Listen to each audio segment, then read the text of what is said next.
¿Cómo les va? Buenas tardes. Aquí estamos comenzando otra emisión de Los Días Contados en una semana abreviada. Ojo con esto, ¿no? Porque más de uno tiene la idea de que es lunes, pero hay actividades de martes, sobre todo para no dejarse olvidado ningún chico en ningún lado, ¿no? Ya sea en alguna cuestión extracurricular o con los horarios de la escuela, entrada y salida.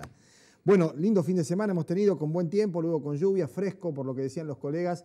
Vamos a tener todavía primavera. Estamos en el último mes de la primavera, precisamente a partir de hoy.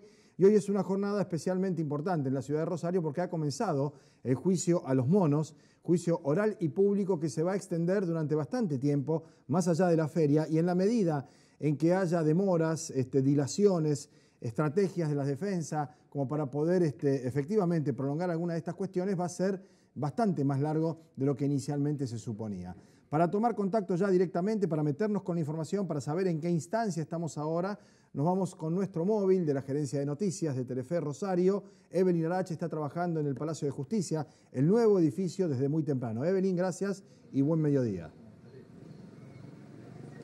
Buen mediodía, Pablo, para vos, para toda la gente. Bueno, decirte en qué instancia estamos. En este momento se ha pasado a un cuarto intermedio porque uno de los abogados, el doctor Edward, que representa a Ramón Machuca, alias Monchi, presentó una recusación contra dos de los jueces que integran el tribunal, concretamente quien lo preside, Ismael Manfrín, y también contra Isabel Masvarela, porque entienden que como conformaron el tribunal que juzgó a los supuestos asesinos del pájaro cantero, incluido el Pollo Bassi, que luego fueron absueltos, accedieron a pruebas y a material que se va a exponer en la audiencia previamente al juicio. Por esa razón, los otros 18 abogados defensores se sumaron a la recusación y en este momento el propio tribunal, compuesto también por Marisol Usandizaga, están evaluando si esto que han dicho los abogados, que claramente es una maniobra dilatoria, tiene algún peso jurídico para darle lugar, si hay que conformar otro tribunal o si no, no se conforma y continúa la audiencia. Decimos, están en un cuarto intermedio, se prevé que en aproximadamente media hora haya una resolución y en este momento ha sido un momento de descanso, luego de serias tensiones durante toda la mañana ante 8 imputados privados de su libertad que se negaban a ingresar, que se rompieron sus prendas de vestir, que luego se las bajaron, que se negaban bajo cierto nivel extorsivo, exigiendo algunas medidas de traslados y de alojamiento que evidentemente el Ministerio de Seguridad y el Ministerio de Justicia no querían acceder. En este momento incluso no se sabe, Pablo, qué va a pasar después de la audiencia, si van a Piñero como exigen o si efectivamente se quedan aquí en la alcaldía ubicada en el subsuelo del nuevo Centro de Justicia Penal. Bien, en ese sentido, Evelyn, hay un par de cosas que apuntar, ¿no? La primera es que se iba a presentar la recusación, era algo que el propio tribunal ya lo sabía. Me da la sensación que estos 45 minutos de cuarto intermedio obedecen también a ver de qué manera se termina cuando se reanude. Esto no es un juego de palabras, sino ver en qué momento se pone coto a la primera audiencia y si efectivamente esto va a suponer el traslado de vuelta a Piñero o si se quedan en el lugar. Porque entre otras cosas, y esto también se sabía de antemano, los traslados son estadísticamente y en cualquier geografía los lugares y momentos de mayor peligrosidad por ataques, por fuga, por ajuste de cuenta, por intento de rescate.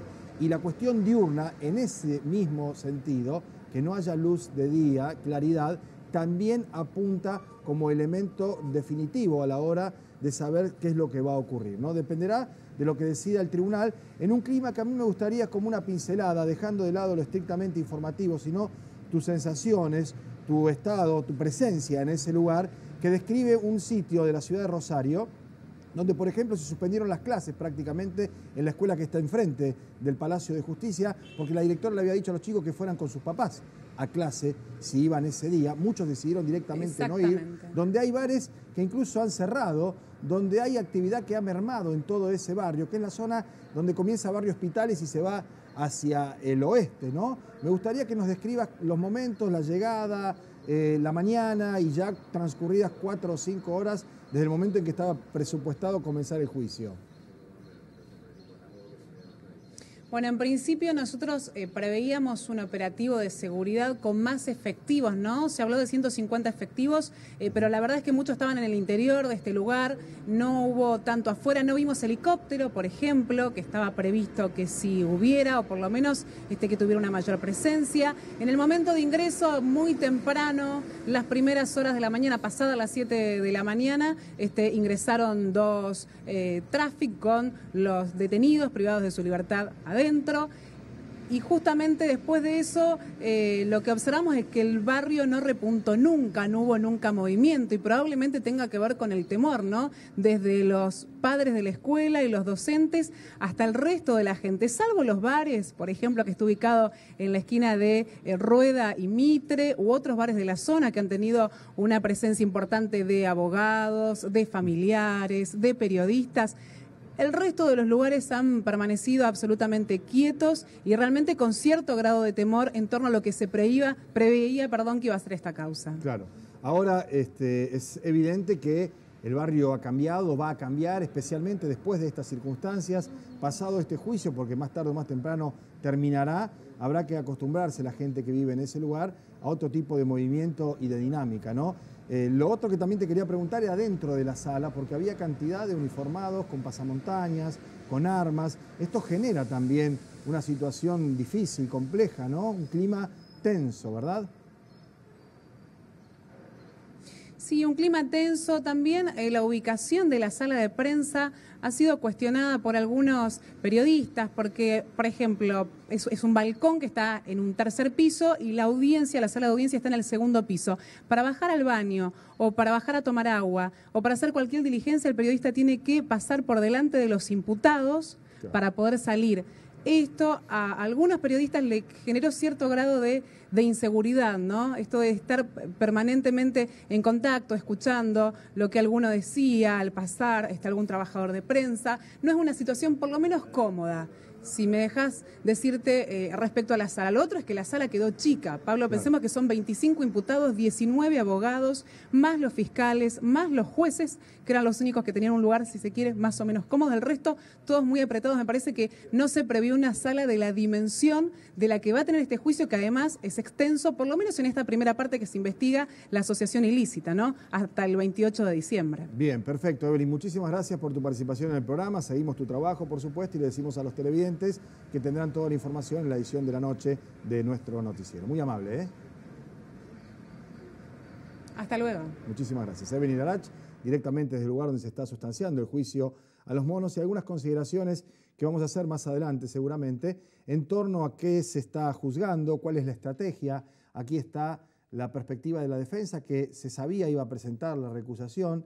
Tras cartón vendrá, por supuesto, una serie de objeciones acerca de la conducta o del desempeño del doctor Juan Carlos Viena, que fue el juez que tomó las causas a partir de los homicidios de una banda que era investigada o que se quería procesar, y esto fue discusión en su momento con un fiscal que había acá, que se llamaba Juan Patricio Murray, en torno a la pertinencia de que la justicia provincial interviniera en esto, teniendo en cuenta que el narcotráfico es un delito federal. Hay concurrencia, por supuesto, de delitos, hay figuras penales que están tipificadas por parte de los agentes de la justicia de la provincia de Santa Fe, y ese es fundamentalmente el argumento que utilizará la defensa para desacreditar la oportunidad y en todo caso la pertinencia de la investigación en sede provincial. Después que eso se salde o que en alguna medida se pueda avanzar superando esas impugnaciones, se verá de qué manera se encara la defensa de los episodios, de los crímenes y los delitos que se les imputan a los acusados, porque hasta ese momento son todas cuestiones técnicas. Por un lado la recusación, por otro lado ir avanzando, perdón, voy a tomar agua, ir avanzando en el proceder del juez Viena. Pero volvemos en un ratito nada más, hacemos una pausa, tenemos entrevistados, tenemos un rato largo más y yo voy a recomponer la garganta. Nos quedamos, enseguida venimos. Lo queríamos hacer antes, ¿no?, de fin del ciclo. Nos quedan todavía 8 programas y afortunadamente hemos podido conseguir que coincida su agenda de trabajo, porque trabaja fuera del país, con el horario de nuestro programa. Se trata de Marcelo Márquez, un viejo amigo nuestro, más amigo de Richardino. ¿Qué va a ser? No, pero también amigo. Amigo, sí. Bueno, amigo común. Que trabaja ahora en el cuerpo técnico de Ricardo Gareca en la selección peruana de fútbol.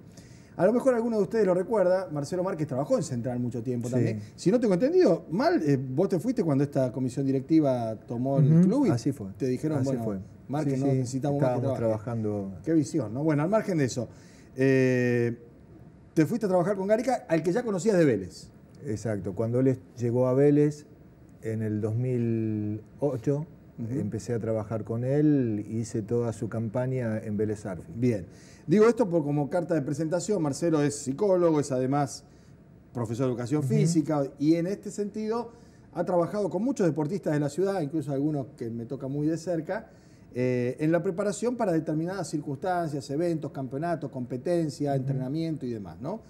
Y nosotros decíamos que en Perú se ha visto un cambio muy importante. De hecho, los resultados así lo muestran. Con un nivel de trabajo que va mucho más allá de lo estrictamente futbolístico y del pizarrón a la hora de armar jugadas o organizar ataques, ¿no?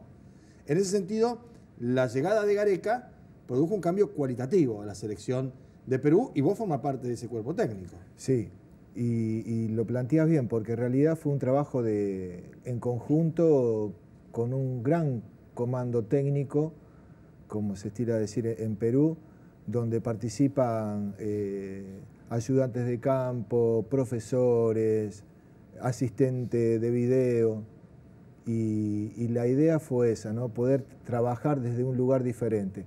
A mí tanto la palabra así, cambio, no me gusta, me parece que por ahí como que está muy manoseada, y a veces parece como que se cambia mucho para no cambiar nada. Sí, o que el cambio no es lo que uno esperaba o pensaba que sea.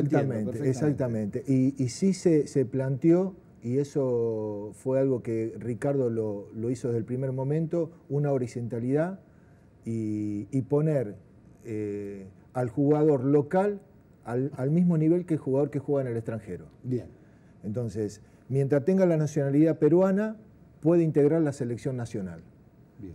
Y eso hizo de que jugadores del ámbito local, que nunca habían jugado a lo mejor un partido a nivel internacional, pudiesen tener la posibilidad de formar parte de la selección. Ahora, eso requiere, primero, más allá de la horizontalidad que me decís vos en la integración del plantel, un liderazgo de quien es el comandante del grupo, que es el profesor Gareca, como le dicen los propios profesores, los propios jugadores, y una actitud, no sé si es humildad, pero sí de ubicuidad de los tipos que vienen de afuera. Es decir, Paolo Guerrero es una superestrella. Cualquier equipo del mundo lo querría tener en su selección. Farfán es otro jugador de un vuelo bárbaro internacional. Advíncula lo conocemos, que estuvo aquí en Rosario. Es otro Advíncula que jugó el otro día en la selección, que vimos acá, ¿no? Pero quiero decir, todos ellos yo advierto que cuando se refieren a Gareca le dicen el profesor. Me parece que pasa en los otros países latinoamericanos y no pasa con nuestros muchachos, jóvenes millonarios, muchos de ellos, que están mucho con el celular, hablando, viendo, posando, Instagram y todo eso, que a mí no me parece mal, porque además son pibes, esta es la otra cosa que hay que decir, ¿no?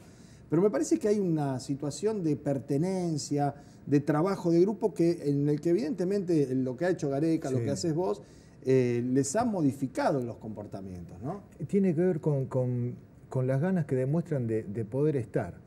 Y lo dijiste hace un instante, la selección me pertenece, y fue lo que se trabajó mucho. Mira, Pablo, yo creo que hay dos lugares donde sí se puede intervenir y se pueden modificar cosas en el ambiente del fútbol a nivel profesional. Uno es que el lugar que mide 7.000 metros cuadrados, que es la cancha de juego. Y el otro es el vestuario, que a lo mejor mide 200 metros cuadrados. Dentro de esos dos espacios vos podés modificar conductas, se pueden manejar las emociones. Y fue una de las cosas que nosotros también abordamos. Claro. El vestuario era de ellos, pero vos veías con un gran deseo de participar y estar ahí. Donde, como vos dijiste, Paolo Guerrero venía de ser, por ejemplo, el mejor jugador pago en Brasil, una de las ligas más competitivas del mundo, sin embargo se ponía a la altura de sus compañeros.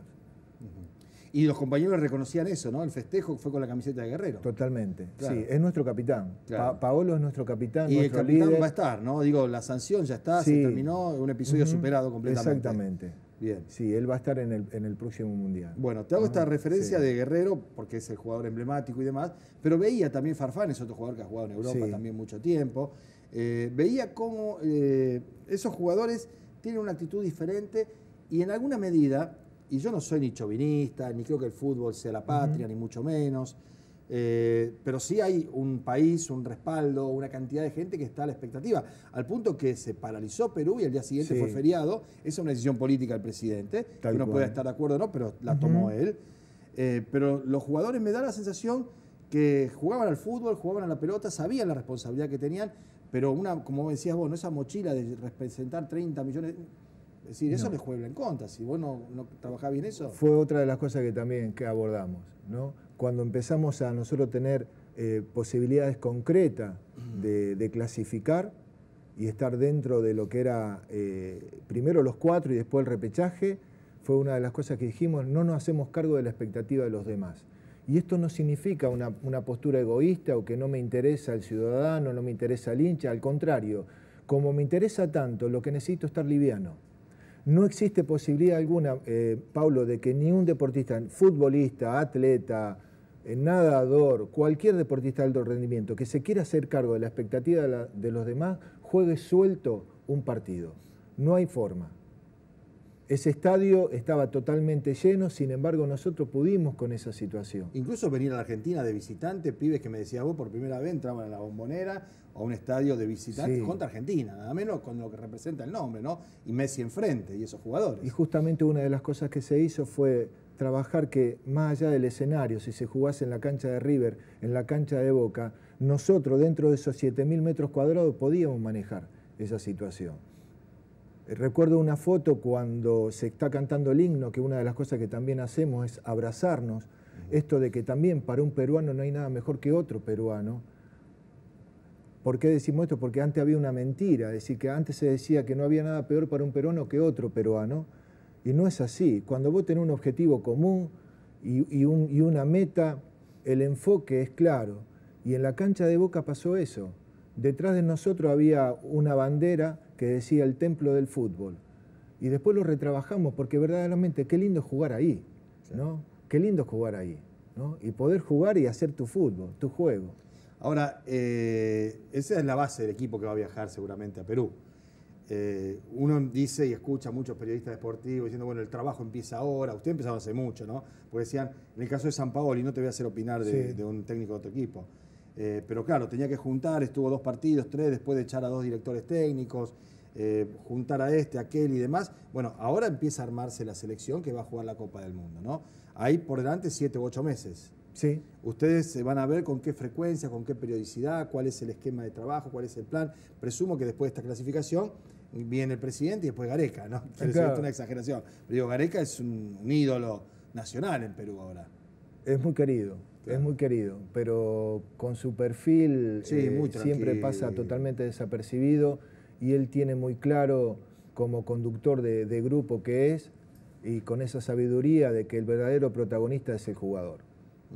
Y lo tiene totalmente claro y el jugador sabe que es así también de parte de él. Y van a laburar de acá a junio cuando se van para Rusia. Seguramente en marzo habrá fecha FIFA de 2 partidos amistosos. Ya hay una invitación de Alemania, que eso también es otra de las cosas que se modificó. Exactamente. Antes vos tenías que pedir por favor encontrar un rival y ver cómo podías acomodarte y jugar con Honduras. No es peyorativo esto, ¿no? Pero vas a jugar contra Alemania. Exactamente, sí. Sí. Claro. El objetivo era llegar y ahora a lo mejor será pasar la primera vuelta. Sí, creo que cuando nos reencontremos es reconocer lo que hicimos. Porque también esto fue genuino, porque no heredamos una historia, es decir, la historia del fútbol peruano es grandísima, con grandísimos jugadores, pero también fue necesario trabajar sobre que nosotros construimos nuestra propia historia, y esta historia continúa, como una película que tiene varios capítulos o varias escenas. Bueno, ahora vendrá la escena del Mundial, y dependerá de nosotros qué final le queremos dar a eso, ¿no? Bien, ¿esto se puede hacer en la Argentina? ¿Se hace en la Argentina? ¿Hay equipos, cuerpos técnicos con estas características? ¿Vos en algún momento integraste Sí. alguno? Sí. Vos labraste con Bausa. Sí, con el Patón claro, un con el tiempo. Patón, claro. Bien. Pero no sé si hay mucho más de eso. Hay colegas trabajando, sí, sí. Y me Pero parece... no es una rareza, digo, porque esto está en el máximo nivel institucional del fútbol peruano. Es decir, la selección peruana de fútbol tiene un cuerpo técnico que incluye un nombre que específicamente habla con los jugadores, con todos juntos, de a uno, por separado. ¿Cómo es eso? No, ellos te llaman, vos los buscás, hay charlas grupales. Todo lo que planteaste. Ajá. Cuando hay conocimiento y de pronto uno forma parte del cuerpo técnico y está en forma horizontal con todos, hay charlas grupales, hay videogrupales, hay charlas individuales, donde a veces se plantean no cuestiones futbolísticas, sino personales. Sí, por ahí hay un pibito de 20 años que está en la selección peruana que se acerca, o que vos lo llamás, o que vos lo ves. Esa es la idea, esa es la idea. Bien. Poder acompañar. Claro. Poder acompañar. Si me decís cuál sería para mí el lugar que debería ocupar un psicólogo dentro del ambiente del deporte, poder acompañar ese tránsito que tiene el deportista. Claro, porque uno se imagina cuál puede ser el laburo de un psicólogo, de tu performance, digamos, de tus características, con un grupo de superestrellas multimillonarias que tienen 20 y pico de años apenas, ¿no? Sí. Es decir, te buscan, te hablan desde una supuesta altura diferente. Sí. Yo me trato de hacer esa composición de lugar, ¿no? Sí. ¿Cómo le pones los pies sobre la tierra? En el caso de Paolo o de Es Fafá, son poder, tipos de 30 y pico justamente, años. Pero yo me imagino cómo hablar con un pibe como Paulo Dybala, o con el chiquito que es un flor de pibe, tengo entendido, Los Chelsea de acá de Rosario, que capaz que lo conocés. Claro, que he trabajado con él en inferiores centrales. Bueno, sí. por eso. ¿Cómo haces para hablar con esa gente que vos te das vuelta y cuando terminan la charla se suben a una Ferrari, una Maserati y se van a la casa? Y ¿entendés lo que quiero decir? Sí, ¿no? totalmente. ¿Cómo le acomoda la cabeza? Ahora, si uno acompañó desde el comienzo ese proceso, no debería ser algo traumático, algo estresante, ¿sí? Lo importante es saber de que él pueda contar con la posibilidad de poder charlar con un profesional. Y en esto lo digo porque no es una cuestión invasiva de que tiene una obligación, pero sí es importante, Pablo, de que él pueda saber de que más allá de que pueda subirse a un auto costoso de alta gama, sigue teniendo 21 o 22 años. Y eso debe tenerlo muy claro. Independientemente si juega en la cancha de Boca, en la de River, en la Independiente, en la Central, sigo teniendo 21 años y me debo permitir vivir algunas cuestiones como una persona de 21 años. Sí, entre otras el fracaso, ¿no? El error. El error, está bien. Convivir con ese error que forma parte del juego. No dramatizar. El problema es cuando empezamos a dramatizar. Cuando hacemos demasiado consciente algo que tiene que ver con un juego.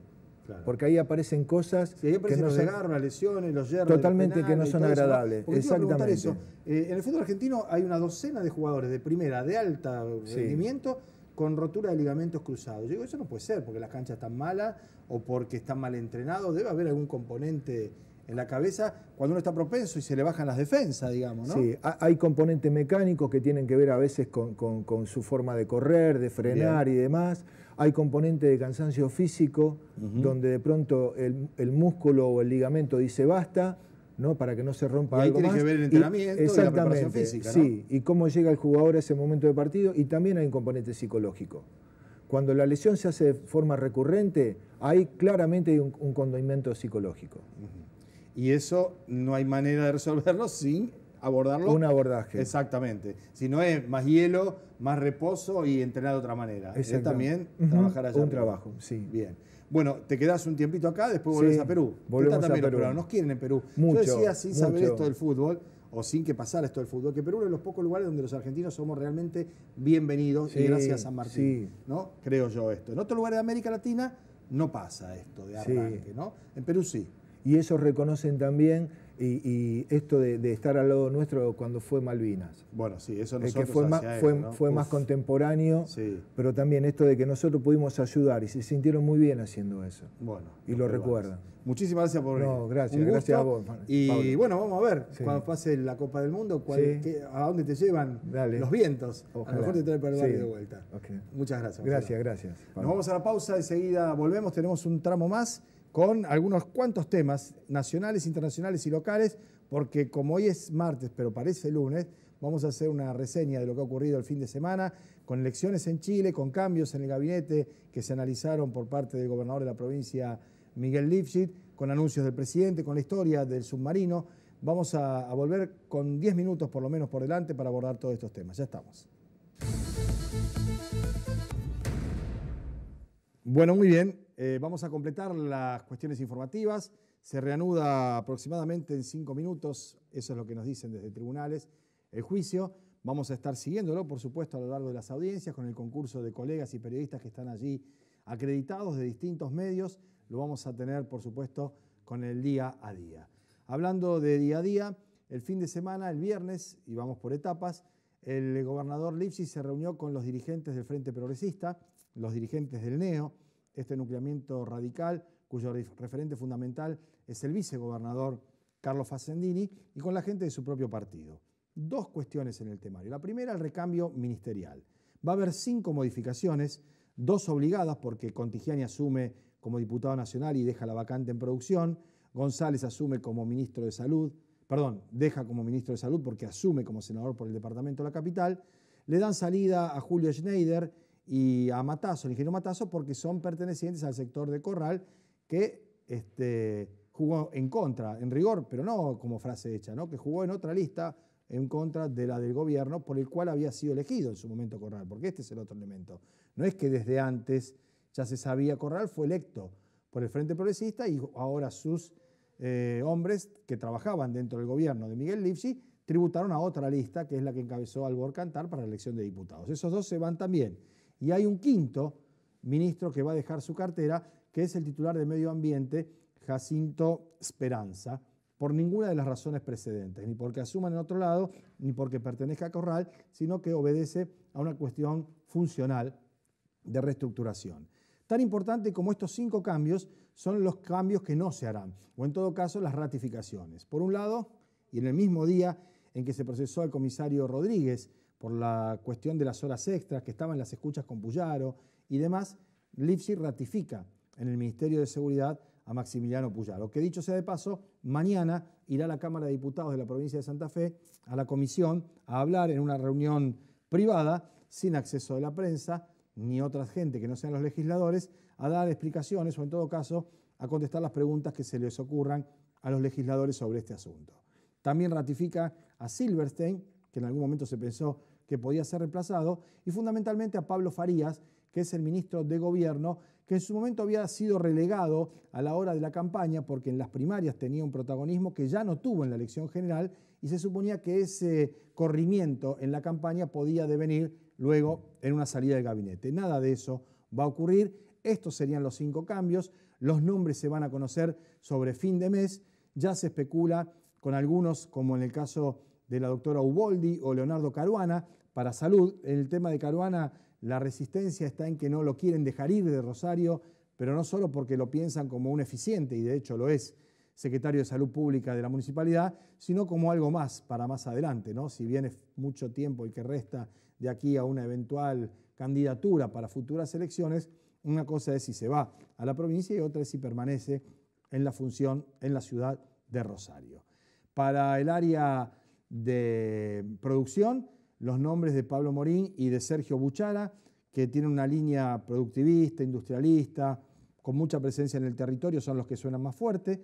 No creo que sea atendido más que el reclamo o la sugerencia, casi la exigencia del presidente de la Bolsa, Alberto Paduan, para colocar allí a un joven de apellido Pietro Paolo, que está trabajando en la tercera línea del Ministerio de la Producción y que flaco favor le hicieron, ¿no?, al lanzar su nombre prácticamente a la hoguera.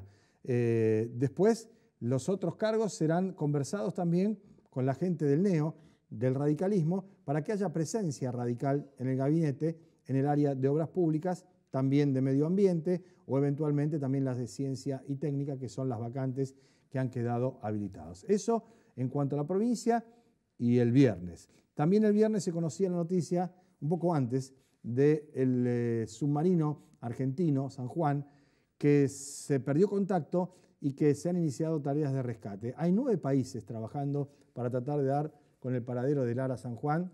El presidente estuvo reunido con los familiares, fue áspero el encuentro. La esposa de uno de los embarcados le reclamó que cómo podían dejar salir a alta mar los barcos sin mantenimiento, que eran barcos viejos y demás, que se ve que no están ellos y que no están los oficiales de la Armada. Y el presidente le contestó atinadamente que en ese barco hay almirantes, hay capitanes, hay gente de alto rango, no solo el marido, que ella entendía el dolor y la preocupación, pero que el barco tenía un buen mantenimiento, que si no nadie sale al mar si sabe o tiene el conocimiento de que pueda ocurrir una desgracia o una tragedia, ¿no? Hay expectativas, hay esperanza, el tiempo que pasa las disminuye, por supuesto. Hay 9 países, entre ellos Estados Unidos y Alemania, aportando gente y tecnología para poder mejorar las tareas de rescate. El domingo, ya nos metemos en otro tema y nos vamos al exterior, hubo elecciones en Chile. Y si no fuera por el resultado que hubo, tal vez el comentario no lo estaríamos haciendo, no ya porque Piñera sea más o menos simpático para nosotros que cualquier otro candidato, sino porque era lo que se suponía que iba a pasar, que Piñera ganaba en primera vuelta o sacaba una ventaja tan grande y tan cerca de ese número que prácticamente hacía poco atractivas las elecciones en Chile. Nada de eso ocurrió, habrá balotaje el día 17 de diciembre, irán a la segunda vuelta, efectivamente Piñera, que sacó apenas el 36% de los votos cuando esperaba sacar el 43, 44 o más todavía, contra Galtier, que es un senador del socialismo, que era periodista y que tiene algo más del 25 o 26%. Ahora bien, la tercera en discordia es una mujer emergente de los grupos estudiantiles que ustedes recordarán, cuando vino el tema del arancelamiento en Chile, tuvieron una adalid de una belleza inusual para la práctica política, digamos por una cuestión de juventud y de presencia, que fue desplazada luego, porque hacía falta bastante más que eso, no es que ella no lo tuviera, por otra mujer que también es periodista, que trabajó en radio, que trabajó en medios gráficos, que trabajó en medios alternativos y que cosechó el 20% de los votos.